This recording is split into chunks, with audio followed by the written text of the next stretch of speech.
राधे राधे बच्चों। तो ट्वेल्थ वालों का तो एग्जाम खत्म हो गया और वो लोग जो है एक बार एग्जाम दे चुके थे, लेकिन टेंथ वालों के लिए थोड़ा अंदर डर होगा, क्योंकि कहा जाता है कि जीवन का पहला जो पड़ाव होता है, यानी पहला जो स्टेज होता है पढ़ाई की, वो टेंथ से ही शुरू होता है। तो यहाँ से जो है आपका एक जर्निंग शुरू होता है। यहाँ से बहुत सारे बच्चे के मन में आता है कि अगर फर्स्ट डिवीजन आएंगे तो साइंस लेंगे, सेकेंड डिवीजन आएगा तो आर्ट्स लेंगे, मतलब अलग अलग तरीके से सोच आता है। लेकिन उस सोच को भुला करके अभी जो है बी पॉजिटिव होकर के आपको एग्जाम देना है। एग्जाम हॉल में आपको जाने से पहले 3-4 चीजें पहले आपको ध्यान रखना है। पहला आपको टाइमिंग। आप देखे होंगे कि 12th का एग्जाम चल रहा था, 9:01 हो जा रहा था, 2 मिनट हो जा रहा था, बच्चे लोगों का एंट्री नहीं मिलता था। तो सबसे पहले सभी स्टूडेंट से मेरा अनुरोध है कि आप सभी जो है समय से आधे घंटे पहले आपका जहां भी सेंटर होगा आप वहां पहुंचने का प्रयास करेंगे, क्योंकि जाम बहुत रहेगी और 12th के अकॉर्डिंग जो है 10th में उससे बहुत ज्यादा स्टूडेंट होते हैं, तो हर जगह जाम होना और भी क्या होगा, अधिक होगा। तो आप कोशिश करेंगे पहला ये। दूसरा, आप घर से निकलते समय ध्यान रखेंगे कि आप अपना एडमिट कार्ड लिए हुए है कि नहीं, पेन लिए हुए है कि नहीं, ये सारा इंपॉर्टेंट चीज होता है, आप लेकर के वहां जरूर जाएंगे। और रहा बात कि पहला दिन जो है वो मैथ्स का एग्जाम है, सीबीएसई का भी मैथ्स का एग्जाम है और बिहार बोर्ड का भी मैथ्स का एग्जाम है। तो डर की बात तो थोड़ा सा है, लेकिन कोई दिक्कत नहीं है, डर के आगे जीत है। आप मेहनत किए हुए हैं और आप हर एक मुकाम को हासिल करेंगे, मेरा ये वादा रहा। और आप जहां कहीं भी पढ़े होंगे आपको जरूर पढ़ाया गया होगा, जो भी टीचर पढ़ाए होंगे उनके कॉपी नोट्स जो भी फॉर्मूला वगैरह दिए होंगे, आप जो है फॉर्मूला को, अभी आज आपके पास समय है, कल भी पूरे दिन तक समय है, आप उसको रिवीजन करेंगे।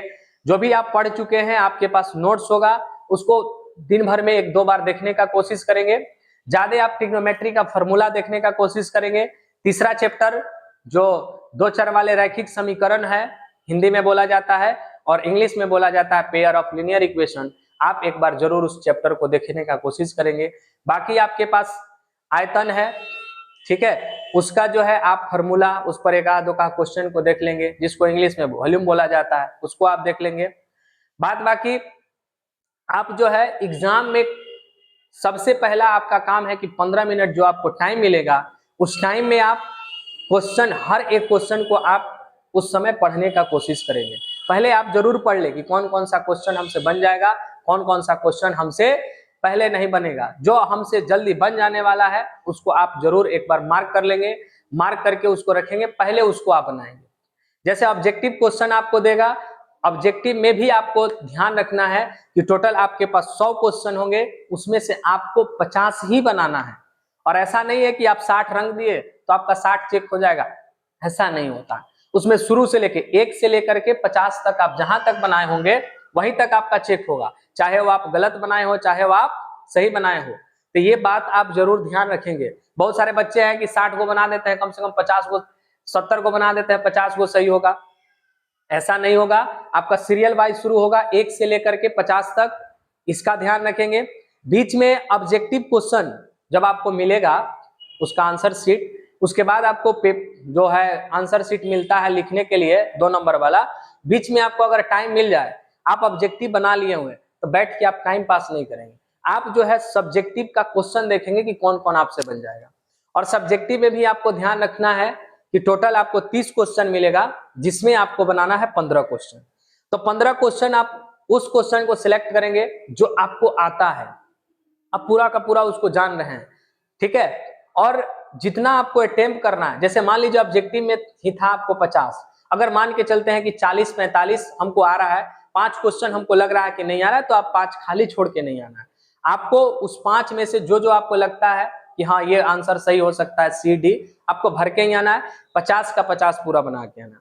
अब आया आपके पास 30 वाला में, बोले आपको 15 बनाना है, तो 15 में से 1-2 का क्वेश्चन अगर आपको नहीं आता है, फिर भी आपको कुछ उसके बारे में लिख करके आना है। अगर कोई मिला क्वेश्चन जिसके बारे में आप जानते हैं तो कुछ ना थोड़ा मोड़ा लिख के आ ही जाना है। अगर गलती से हो सकता है कि सही हो जाए तो बहुत बेटर रहेगा। आपके पास एक ग्राफ खींचने के लिए जरूर आएगा, और ग्राफ का वीडियो हम डाल भी दिए थे या आप जो भी टीचर से पढ़े होंगे एक बार आप ग्राफ आज निश्चित तौर पर देख लेंगे, वो 5 नंबर आपका फिक्स रहेगा। ट्रिग्नोमेट्री का क्वेश्चन आएगा, बार बार समझाए हैं कि आप उसका आइडेंटिटी जितना होता है आप उसको एक बार पढ़ेंगे। ट्रिग्नोमेट्री का जो भी क्वेश्चन पूछेगा सबसे पहले आप उसको साइन कॉस में चेंज करने का कोशिश करेंगे। अगर साइन कॉस में पहले से दिया रहेगा तो आप उसको हर का परिमेयकरण करेंगे, इंग्लिश में उसको रेशनलाइजेशन बोला जाता है, आप करेंगे। आपके माँ बाप को आपके ऊपर बहुत विश्वास है, इस विश्वास के साथ आप रास्ते में जाएंगे तो अच्छे ढंग से जाएंगे।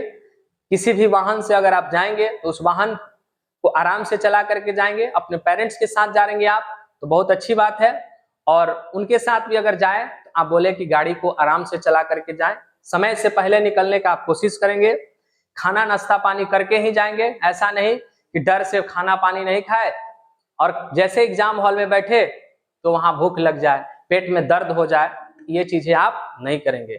और एक छोटा सा आप लोग के लिए शायरी है, ये देखेंगे ध्यान से कि कल की मेहनत आज का इम्तिहान है, डरना मत दोस्त तेरे हाथों में उड़ान है, जो पसीना किताबों पर बहाया है तूने वही तेरी जीत की असली पहचान है।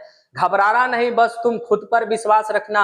ये चीज आप एग्जाम हॉल में भी ध्यान रखेंगे कि घबराना आपको नहीं है, हर सवाल में अपना पूरा प्रयास रखना है, मंजिल जरूर मिलेगी एक दिन तुझे, आज बस हिम्मत और धैर्य साथ रखना। तो इसको आप बनाए रखेंगे, एग्जाम में बिल्कुल आपको नहीं डरना है, आपका एग्जाम बहुत अच्छा जाएगा। Best of luck, thank you.